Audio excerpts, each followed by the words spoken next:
Allez, dit-il, dans le cœur de Dieu, bornez là tout son amour.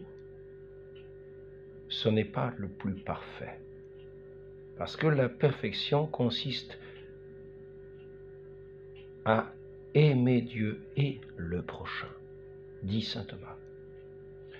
Donnez-moi un homme qui aime Dieu seulement, une âme élevée en contemplation, qui ne réfléchit point sur ses frères.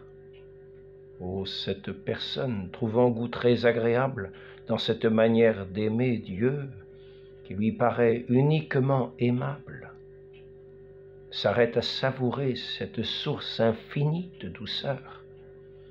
Et en voilà un autre qui aime le prochain, pour grossier et pour rude qu'il soit, mais qui l'aime pour l'amour de Dieu. Quel est, je vous prie, de ces amours le plus pur et le moins intéressé? Sans doute que c'est le second, et ainsi, il accomplit la loi plus parfaitement. Il aime Dieu et le prochain.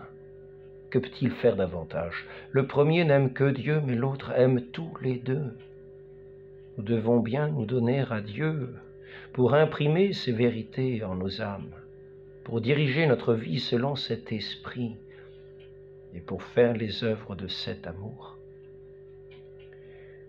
Il n'y a gens au monde plus obligés à cela que nous sommes, ni de communautés qui doivent être plus appliquées à l'exercice d'une charité cordiale.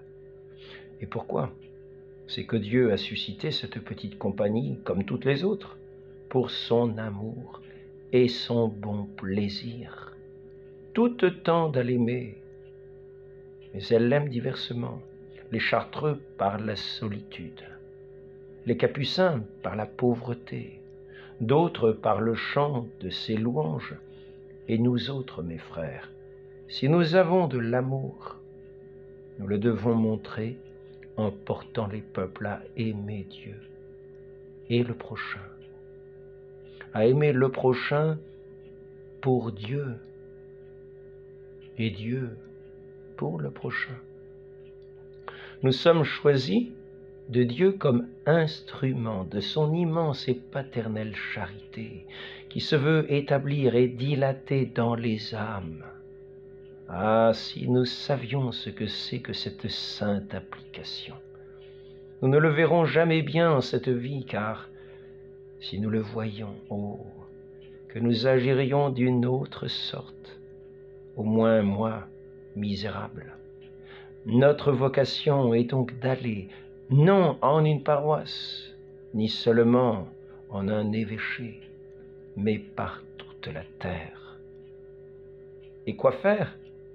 Embraser les cœurs des hommes, faire ce que le Fils de Dieu a fait, lui qui est venu mettre le feu au monde afin de l'enflammer de son amour. Qu'avons-nous à vouloir sinon qu'il brûle et qu'il consume tout? Mes chers frères, faisons réflexion à cela, s'il vous plaît. Il est donc vrai que je suis envoyé non seulement pour aimer Dieu, mais pour le faire aimer. Et il ne me suffit pas d'aimer Dieu si mon prochain ne l'aime. Je dois aimer mon prochain comme l'image de Dieu et l'objet de son amour, et faire en sorte que réciproquement les hommes aiment leur Créateur, qui les connaît et les reconnaît ses frères, qui les a sauvés, et que d'une charité mutuelle, ils s'entraiment pour l'amour de Dieu, qui les a tant aimés que de livrer pour eux son propre Fils à la mort. C'est donc là mon obligation, ô mon Dieu, que j'ai fait de faute contre cela. J'ai peu connu l'importance de ma règle et que j'ai fait peu d'attention à la charité active et passive où Dieu m'appelle. C'est de quoi chacun de nous doit demeurer convaincu devant Dieu. Disons-lui nous tous, Ô mon Dieu, je suis en demeure de ce côté-là, pardonnez-moi les manquements passés. Faites-moi la grâce que votre saint amour s'imprime bien avant dans mon cœur. Qu'elle soit la vie de ma vie, l'âme de mes actions, afin que, se produisant au dehors, elle entre et opère aussi dans les âmes auxquelles je serais appliqué.